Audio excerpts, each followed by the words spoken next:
prinsip dasarnya tentang sada ya. Sada itu seperti bola kristal atau permata yang bisa menjernihkan pikiran. Ibaratkan ketika air yang keruh, kotor, berlumpur, lalu dimasukkan batu permata ini, lumpurnya ini akan tiba-tiba mengendap dan airnya jadi jernih semua. Dan akhirnya airnya itu bisa diminum karena kejernihannya. Jadi di sini koinnya adalah mengendalikan kekotoran atau menjernihkan kekotoran batin. Oke. Menjernihkan. Nah, tingkat kejernihan kekotoran batin ini akan akhirnya bertingkat. Ini akan berhubungan dengan tingkatan-tingkatan kesucian. Yang paling jernih kekotoran batinnya arahat. Arahat itu paling jernih kekotoran batinnya karena nggak ada kilesanya. Makanya ada kualitas sada dari seorang arahat itu sendiri. Dan dia murni. Dan kualitas sada yang paling tertinggi adalah kualitas sada yang dimiliki oleh seorang arahat dan juga paceka Buddha dan seorang sama Buddha. Itu sadanya. Berikutnya, kualitas sada yang dimiliki oleh ya di bawahnya umat awam. Jadi dia mau berkomitmen untuk melakukan yang memang harus dilakukan untuk mengikuti ajaran Buddha. Termasuk dari seorang anagami itu sendiri. Seorang anagami masih ada kilesanya, masih ada bawatan hak keinginan untuk dilahirkan secara alamiah dari seorang anagami. Di tahapan tertentu dia murni dibandingkan yang tingkatan-tingkatan di bawahnya, tapi di tahapan tertentu dia masih rendah dibandingkan kualitas arahat karena masih menginginkan dilahirkan lagi. Bante lupa, sorry, ininya apa namanya nama-nama sada-sada itu ada. Nanti mungkin kalau Bante kasih tahu kualitas sada itu sendiri ya. Bante lagi nggak bawa ininya, note-nya.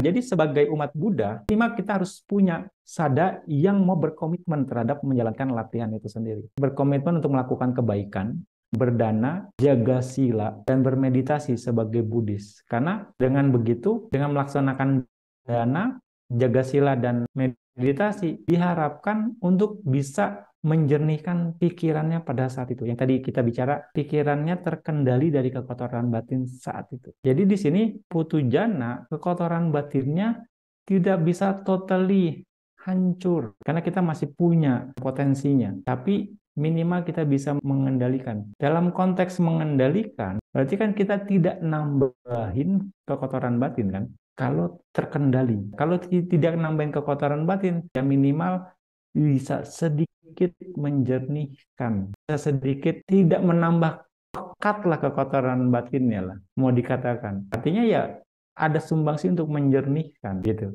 Nah, umat awam, jana, minimal harus mengendalikan. Dengan mengendalikan kekotoran batin di saat ini, itulah tingkat sada sebatas umat awam. Kira-kira seperti itu dalam penerjemahan sada itu sendiri.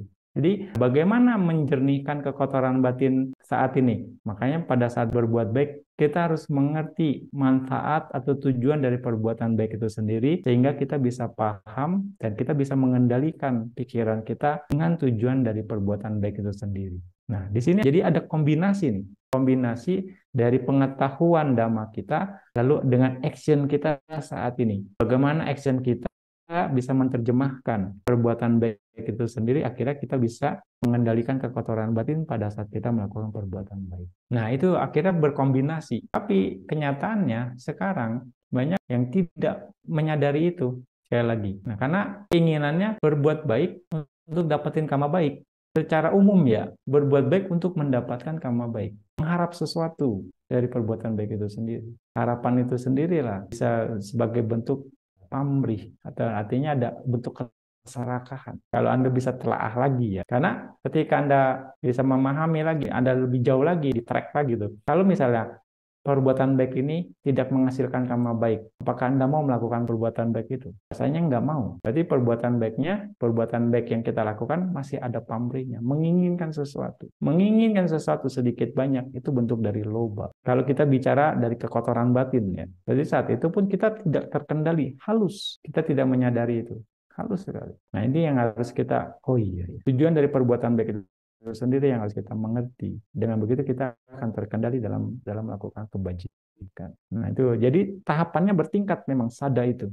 Sada itu bertingkat dan tidak bisa sama, dan itu akumulasi dari praktek kebaikan kita, dari kecenderungan kita melakukan kebaikan, kebiasaan-kebiasaan kita dalam melakukan kebaikan. Makanya di dalam Alagaddupama Sutta, itu Sutta ular, itu Bagus sekali inian Buddha bahwa kita praktek Dhamma harus mengerti esensinya gitu. Seperti pegang ular. Itu selalu Bante ulang-ulang. Karena ya memang harus seperti ini gitu. Karena kalau enggak, kita yang bermasalah. Kita praktek Dhamma, tapi kita enggak ngerti manfaat dari praktek Dhamma itu sendiri. Kita terjebak oleh kilesa, malah nambahin kilesa gitu kan, tanpa disadari gitu. Artinya perbuatan baik kita akhirnya nggak superior, yang itu justru akan menghambat perkembangan kematangan spiritual kita pada akhirnya. Bisa dipahami ya, Frida ya? Iya, blind faith itu bahaya, bisa jadi fanatik, betul. Betul. Ada orang yang sekedar melihat saja, habis itu ya sudah biasa saja. Ada juga. Balik lagi kematangan kebijaksanaannya membedakan. Jadi nggak semua orang mengerjakan hal yang sama, hasilnya sama ya, gitu. Variatif sekali. Bisa, either bisa, atau dua-duanya juga bisa. Nah ini uniknya Dhamma variatif sekali. Variabelnya banyak, variabelnya banyak. Betul. Bisa. Nah, sekarang gini, dibilang, oh saya punya keyakinan terhadap Buddha. Oke, sampai sejauh mana keyakinan Anda terhadap Buddha? Yakin, seyakin-yakinnya. Benar. Oke, terus Anda praktek Dhamma nggak? Anda banyak melakukan kebajikan? Iya, saya berdana, saya jaga sila, itu kebajikan saya lakukan.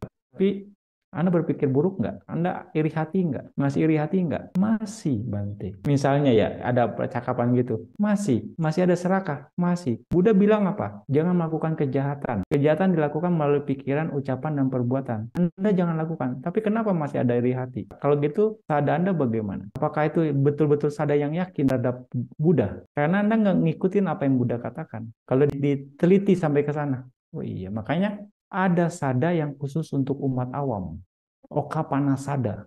Artinya hanya sebatas berkomitmen, hanya sebatas berkomitmen terhadap latihan itu. Nah, tahapan berikutnya sada yang lebih tinggi lagi adalah sada bagi para arahat dan juga para paceka Buddha dan paceka Buddha itu sendiri terhadap Dhamma. Nah, ini menarik memang untuk dikaji lagi gitu. Ternyata yang dibilang, saya yakin sekali dengan Buddha. Cuma sebatas ya, makanya mungkin ya banyakkan dari kita hanya sebagai penggemar Buddha saja. Mau dikatakan ya, kalau mau diteliti lebih dalam lagi gitu. Kalau mau. Karena kalau memang kita yakin, lakukan yang harus dilakukan. Jangan lakukan yang tidak harus dilakukan. Makanya bertahap. Latih sila sama dipanya. Ini bentuk sada juga. Makanya dari sana bertahap. Meningkat dari mana kita berada. Terus gitu. Begitu juga tingkatan sada kita juga kita tingkatkan. Terus.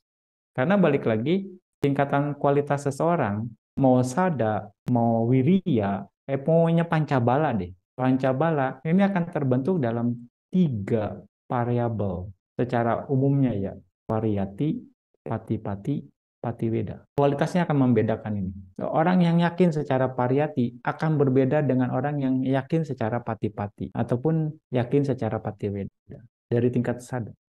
Oke, orang yang variatinya kuat, yakin, ngerti secara teori, dalam praktek. Nggak bisa, Bante, susah. Belum bisa.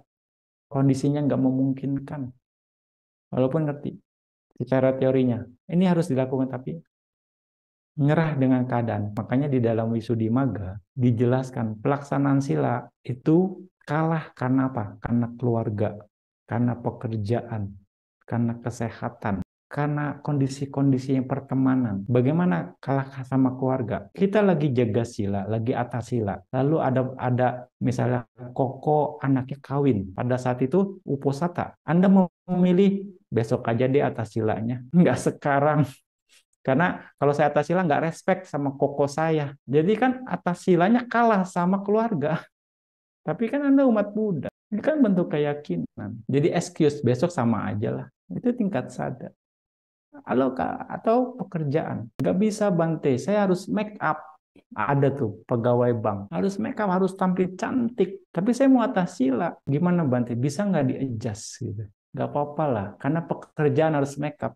Padahal kan naca gita wadita wisuka dasana. Jadi nggak bisa saya Bante ya. Iya, ya. Kalau saya atas sila nggak make up, saya dipecat Bante. Kalah sama pekerjaan atas silanya. Ya kan? Berarti kan sadanya, oh ngerti. tapi nggak berdaya. Jadi saya nggak bisa atas sila Bante kalau puasata. Jadi paling saya atas silanya hari Minggu saja. Kalau nggak ada janjian makan malam sama keluarga. Sekali lagi. Ya kan? Kalau ada janjian, skip dulu udah atas silanya. Next time kalau ada kesempatan, makin mundur lagi gitu kan. Hmm. Itu kesehatan. Nggak bisa Bante, saya nggak bisa atas sila. Sakit mah sama kesehatan. Itu bentuk sadar. Tapi Buddha katakan, lakukan yang harus dilakukan. Sila sama dipanya. Nah itu pembahasan ini. Makanya, oke, dari manapun kita bertahap. Ya, kalimat bijak Guru Bante Syado Lewata, mulailah dari mana Anda berada. Kita nggak bisa langsung perfect ya. Kita nggak bisa langsung jam. Ya, rumput tetangga lebih hijau, betul. Sekali lagi. Nah, tapi oke, kita mulailah. Ya, Bante bukan dalam artian bicara seperti ini untuk mendiskreditkan atau enggak. Bante membuka saja, membuka. Oh, iya ya, ternyata seperti ini kondisi-kondisi di dalam masyarakat gitu. Dan juga tidak perlu bagaimana-bagaimana ya. Ya, yang penting Bante membuka wawasan untuk kita lebih terinspirasi, Anda terinspirasi untuk praktek Dhamma mulai dari mana Anda berada. Terus perkuat ke sana. Karena memang dari berbagai sisi, ternyata banyak yang nggak menyadari prosesnya. Tapi memang inilah proses pembelajaran sampai kita matang. Ini proses pembelajaran yang, oh iya ya, seperti itu. Makanya pada akhirnya akan ada istilah practice make perfect. Terus berlatih akan membuat kita jadi sempurna. Iya. Di satu kondisi kita pikir kita sudah pandai, sudah mahir, tapi jebol juga ya. Lolos juga ya ternyata di kondisi lain. Oh ternyata saya lemah di sini ya. Oh iya, pelajaran kan akhirnya kita dapat pengalaman tuh. Oh berarti saya harus tambal di sini, tambal lagi. Makanya jangan pernah lelah untuk mencoba. Nah, inilah proses perjalanan untuk memperkuat kekuatan spiritual kita. Makanya Dhamma ini balik lagi, variabelnya banyak. Apakah kita bisa seperti yang Buddha gambarkan pelaksanaan sila kita itu seperti walaupun kita taruhannya nyawa, kita nggak akan melanggar sila. Apakah bisa? Nah, itu pelaksanaan sila. Rasanya nggak enak sama keluarga kalau ntar diomongin jadi makan aja deh. Kadang kan seperti itu, nggak bisa lah. Nah itu akhirnya kan itu sadar. Ya, enggak? Nah ini kita yang harus perlu perkuat, kita harus perlu tambah, kita harus perlu poles lagi. Contoh lagi yang paling ini adalah seorang sotapana. Dia tidak akan pernah melanggar sila. Itu firm, pasti dengan berbagai cara. Karena tingkat sadanya yang kuat ya. Umat awam putujana mungkin sadanya dengan syarat dan ketentuan berlaku mungkin. Kalau begitu pun masih masih bagus, masih ada syarat dan ketentuan berlaku daripada nggak sama sekali gitu ya sebagai umat awam karena kondisinya sulit, banyak variabel masalahnya gitu ya. Oke. Belum tentu juga batin yang lentur itu.